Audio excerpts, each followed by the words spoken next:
Bonjour à toutes et à tous et bienvenue sur Ostéo TV, la première chaîne d'actualité en ostéopathie. Pour ce 26e Ostéomag, nous recevons aujourd'hui Thierry Liévois et Gérald Stopini, ostéopathes et formateurs au CERF Ostéo, centre d'expertise de recherche et de formation en ostéopathie. Et pour terminer l'émission, nous retrouverons Pierrick pour sa rubrique Ce qu'on ne vous dit pas.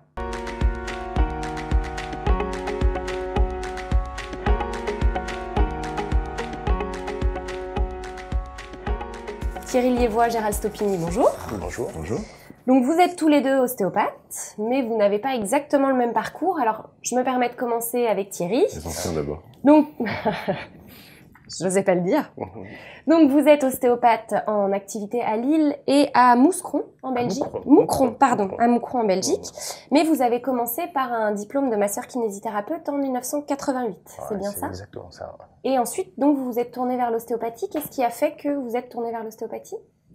Peut-être la sensation de pas pouvoir soulager suffisamment les patients, en l'occurrence pour des problèmes de colonne vertébrale, essentiellement ça. Donc j'ai toujours été passionné par la colonne vertébrale et donc c'est parti de ce postulat et donc je me suis très vite orienté vers d'autres solutions et l'ostéopathie m'a apporté vraiment un autre champ d'application thérapeutique tout simplement. Et alors vous êtes diplômé de la Collégiale Académique de France. Ah oui. Alors ça, j'ai cherché, j'ai pas réussi à trouver trop d'informations. Non, Collégiale Académique de France, non, du COF en fait, le d'accord. Collège Ostéopathique Français, D'accord. qui est aujourd'hui ça doit être le collège, le SCOF aujourd'hui, qui est dirigé par Philippe Ratio, donc sur Paris. Et donc je fais partie de la deuxième promo, je crois, du COF. Donc l'avantage du COF à cette époque-là, c'est qu'il y avait donc il y a toujours un partenariat avec Maidstone, donc en Angleterre. Et donc à l'époque, quand on a démarré, moi ce qui m'intéressait essentiellement, c'était justement d'avoir ce partenariat anglais, parce que l'ostéopathie en Angleterre était bien plus développée qu'en France, quoi. D'accord. Et donc, vous êtes ostéopathe en libéral depuis presque 20 ans? Oui. C'est ça. Ça passe vite. Et Gérald, alors vous exercez à Nice. Et vous avez commencé par une licence STAPS. C'est ça. Un BE de natation. Oui. Ça se voit un peu encore. Hein. Je ne sais pas si vous pratiquez toujours, mais... Plus trop, non. Et ensuite, donc, vous êtes tourné aussi vers l'ostéopathie. Oui. C'est-à-dire qu'en fait, je faisais pas mal de judo à l'époque et beaucoup de soucis de dos à cause des chutes. Et il n'y a que un ostéopathe qui avait réussi à me soulager de ça. Et du coup, ça avait un petit peu mis la graine à l'intérieur de mon esprit de faire ostéopathe plus tard. Et quand le choix a dû être fait après ma licence TAPS de faire prof de sport ou pas, j'ai décidé d'arrêter, de changer d'orientation et j'ai fait ostéopathe directement. Et donc, vous êtes diplômé du campus ostéopathique Atman. C'est ça. Depuis 2007. Donc, déjà une dizaine d'années aussi, hein. Bien, oh non, 9 ans. Si. 2007, on est en 2017. Ouais. Et donc, vous êtes tous les deux formateurs au CERF Ostéo, organisme que vous avez fondé, Oui, Thierry Liévois. Alors, mais Thierry, vous avez déjà créé une école. Vous étiez cofondateur de l'école Nord supérieure d'ostéopathie, qui est devenue l'ISO-Lille, et que vous avez dirigée de 2003 à 2009, c'est bien ça. Qu'est-ce qui vous a poussé à créer votre propre centre de formation continue ? Tout simplement, quand j'étais à la direction de ISO-Lille, j'avais essayé justement de mettre un partenariat avec l'université de Lille sur des masters de sciences de l'éducation. Parce que je pars sur le principe, c'est que un enseignant doit aussi avoir des qualités pédagogiques et le master en sciences de l'éducation était un moyen justement de mieux former, je pense, les enseignants sur la pédagogie. Et à l'issue donc de ce cursus en master, j'ai fait un mémoire justement sur la formation continue. Et c'est comme ça que m'est venue l'idée donc de créer justement un système de formation continue avec 3 orientations, on va dire, une orientation de stage très court, donc pour permettre aux praticiens qui sont très busy, qui est très affairés, donc de pouvoir faire des formations courtes. Des formations plus ou moins, on va dire, un petit peu plus longues. Et après, le 3e volet, c'était des formations diplômantes, type diplôme universitaire en ostéopathie du sport. Voilà. D'accord. Et alors j'ai vu que vous aviez quand même des formateurs variés mais réputés. On retrouve Yves Lepers, qu'on connaît bien ici, donc ostéopathe belge et docteur en philosophie.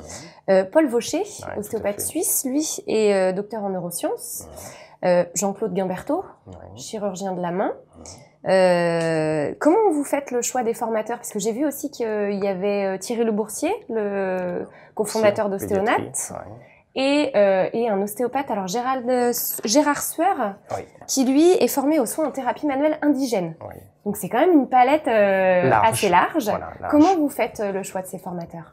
On essaye justement de balayer le champ pédagogique un petit peu, je veux dire, de l'ostéopathie, avec des formations qui sont un petit peu très scientifiques, d'autres qui le sont un peu moins, pour essayer donc de satisfaire la population des professionnels ostéopathes français, quoi. Il n'y a pas un axe, vous n'êtes pas cantonné à... Si vous regardez un petit peu, l'axe, il est quand même avec des gens donc avec une valeur scientifique certaine, quoi. Je veux dire, donc globalement, c'est quand même ce qu'on recherche. Hein. Voilà, c'est quand même ce qu'on recherche. Et alors, quelles sont les conditions d'inscription pour vos formations? Il faut aller sur la page cerfostéo.com et vous avez directement un petit onglet inscription. Est-ce qu'il faut être ostéopathe? Est-ce qu'un kinésithérapeute peut intégrer vos formations? Non, les prérequis, c'est ostéopathe. D'accord. Pas forcément ostéopathe exclusif. On peut être médecin ostéopathe. Ah oui, absolument. D'accord. Mais il faut le diplôme d'ostéopathie. D'accord. Et donc, vos sites de formation, c'est Lille et Lyon? Lille et Lyon, oui. Et comment ça s'est choisi? Parce que vous exercez à Lille. C'est des contacts que j'ai depuis très longtemps avec l'école de Lyon et donc qui m'ont laissé l'opportunité de bénéficier donc de leurs locaux et donc on a d'un commun accord trouvé je veux dire différentes dates pour pouvoir proposer ces formations à Lyon. Donc vos formations sont au sein d'écoles? Oui, absolument. D'accord. À Lille aussi? Lille non, c'est notre centre en fait qui est en plein centre-ville de Lille sur lesquels on fait justement des formations. Et vous avez également une formation à Bucarest. J'ai vu sur le site des ostéopathes roumains une belle photo de Gérald en première page. Alors ça, c'est un contact que j'ai eu justement au cours du master de sciences de l'éducation, où on nous demandait justement de faire des rapprochements avec différents ostéopathes de pays étrangers. Et en l'occurrence, je me suis intéressé à la Roumanie et j'ai pris contact avec un ostéopathe roumain, puisqu'il n'y en avait qu'un seul, qui s'appelle... Oui, il n'y en avait qu'un seul, qui avait été formé, alors qui a un cursus particulier, qui a fait 10 ans en France, donc qui a fait 3 années de médecine, donc validé en France, puis à un moment donné, il a complètement bifurqué. Il est rentré en formation ostéopathie temps plein. Donc toujours en France. Toujours en France, à Paris. Donc c'était ISO Paris-Est pour les citer. Et puis donc il est resté un petit peu en France et après derrière il est reparti en Roumanie. J'ai eu un très bon contact, on a eu un très bon contact et puis globalement maintenant je peux même dire que c'est devenu un ami. Et donc je me rends donc 3 fois par an, je veux dire en Roumanie pour justement développer cette première école d'ostéopathie. Lui m'avait contacté il y a quelques années en me demandant un petit peu, je veux dire, une aide sur la partie création pédagogique en fait de l'enseignement en ostéopathie. Et je lui ai amené donc pas mal d'ostéopathes de renom, donc par exemple Christian de France pour le crânien, donc j'ai pensé aussi à bien sûr Gérald pour toute la partie diagnostic. Moi j'enseigne un petit peu la partie toujours ostéo-articulaire, et puis donc Bernard Le Faucheur qui vient pour faire des techniques donc de fascia.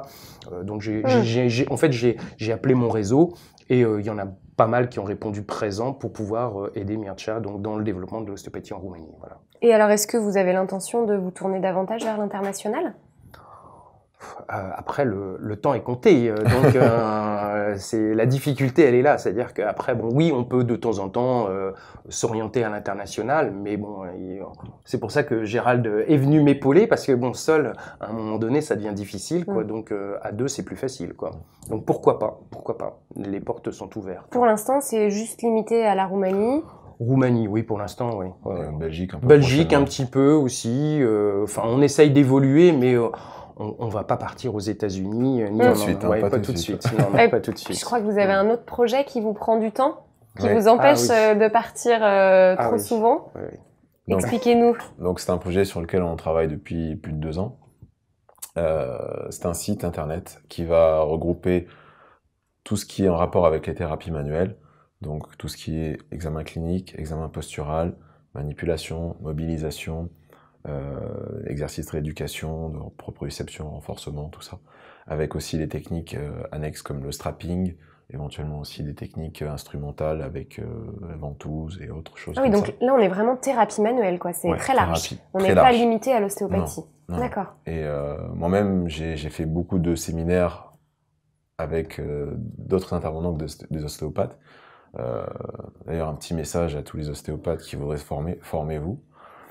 Vous avez quand même des crédits d'impôt et des formations pour ça. C'est vrai, il y a le fiche PL. Il faut les utiliser. Au total, ça fait plus de 1 000 € par an qui sont offerts, entre guillemets, pour se former. Donc la personne qui dit qu'elle n'a pas l'argent pour le faire, elle n'a pas trop d'excuses.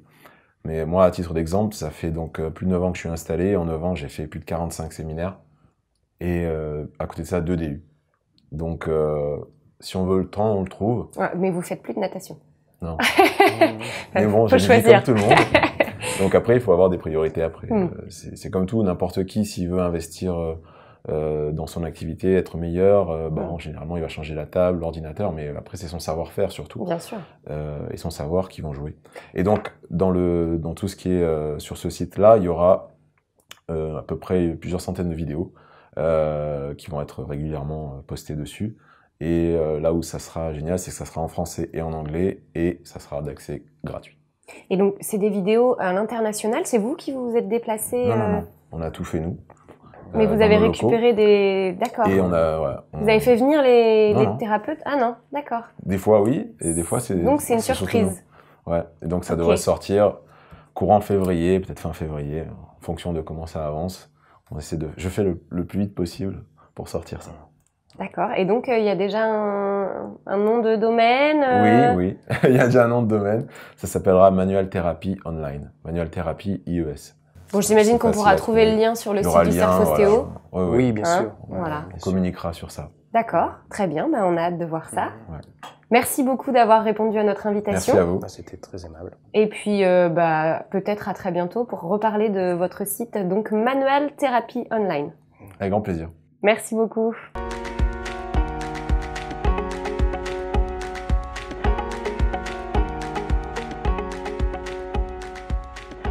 Bonjour Pierrick. Bonjour Romane. Vous allez donc nous parler aujourd'hui des organisations socio-professionnelles. Oui, effectivement. Alors ça fait quelque temps que je voulais consacrer un Ce qu'on ne vous dit pas à ce sujet, puisque depuis la reconnaissance de la profession en 2002, ces associations et syndicats ont œuvré vraiment pour développer ce métier d'ostéopathe. Alors la question qu'il faut se poser aujourd'hui, c'est est-ce que ces organisations représentatives agissent vraiment en faveur des ostéopathes sur le terrain? Alors, avant de continuer, représentative, c'est-à-dire ?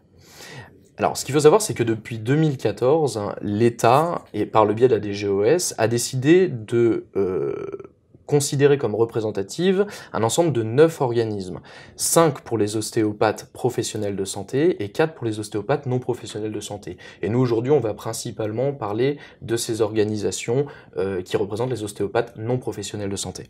Et alors, donc, tout à l'heure, vous posiez la question de est-ce que ces organisations portent bien la voix des ostéopathes sur le terrain? Mais si elles sont considérées comme représentatives, où est le problème? En fait, le problème, c'est que ces organisations qui sont considérées comme représentatives ne représentent en réalité qu'une minorité des ostéopathes sur le terrain. Pour vous parler de chiffres, j'ai appelé les représentants de ces organisations et au final, quand on fait une simple addition, on se rend compte qu'on est à peu près un petit peu moins de 4000 adhérents à ces organisations. Alors 4000 adhérents pour 17 000 ostéopathes non professionnels de santé, en matière de représentativité, on pourra repasser. Donc en fait, ce que vous nous dites, c'est que ces organisations dites représentatives prennent des décisions pour une soi-disant majorité, mais en fait ne représentent qu'une minorité d'ostéopathes. Oui, c'est exactement ça. Et étant donné que ces organisations sont présentes en permanence dès qu'il s'agit de représenter notre métier, que ce soit au ministère lors de rédaction de futurs décrets ou sur le plan médiatique. Sur le plan médiatique, bien évidemment, il paraît incontournable qu'elle représente réellement le paysage ostéopathique français. Donc il faut adhérer à une organisation socio-professionnelle. Bien sûr, c'est incontournable. Il faut adhérer pour 2 choses, justement parce qu'elle nous représente, mais en plus de ça, parce que à la différence des associations socio-professionnelles et des syndicats qui représentent les ostéopathes professionnels de santé, nos organisations qui nous représentent ne sont absolument pas subventionnées ni aidées par l'État. Ce qui fait que toutes ces associations et syndicats socioprofessionnels ne vivent que par le biais des cotisations de leurs adhérents. Du coup, plus il y a d'adhérents au sein de ces organisations, plus la voix de cette organisation sera puissante. Mais alors comment choisir au sein de ces 4 organisations socio-professionnelles? Je ne suis pas là pour dire qu'il faut choisir tel syndicat ou telle association socio-professionnelle. En revanche, c'est sûr qu'il faut en choisir une, puisque plus il y aura de monde, plus le message qu'on veut véhiculer sera représentatif et sera important. À mon sens, et ça n'engage que moi, il faut bien réfléchir avant de s'engager, surtout en matière d'idées et de valeurs véhiculées par l'organisme. Vous n'allez pas adhérer à une association ou à un syndicat qui ne représente pas le métier que vous faites tous les jours, que vous pratiquez tous les jours en cabinet. Et vous êtes adhérent à une organisation socio-professionnelle? Bien sûr. Et vous en êtes satisfait? Tout à fait, je suis complètement satisfait de mon association. Clairement, elle représente toutes les valeurs et les idées et les combats que je souhaite mener dans le futur pour l'ostéopathie. Donc je leur fais entièrement confiance. Donc, il ne vous reste plus qu'à adhérer à une organisation socio-professionnelle. Merci Pierrick. Merci Romane. Et à très bientôt pour un prochain Ce qu'on ne vous dit pas. Ostéomag, c'est fini pour aujourd'hui et on se retrouve très bientôt pour un 27e numéro avec OStéo.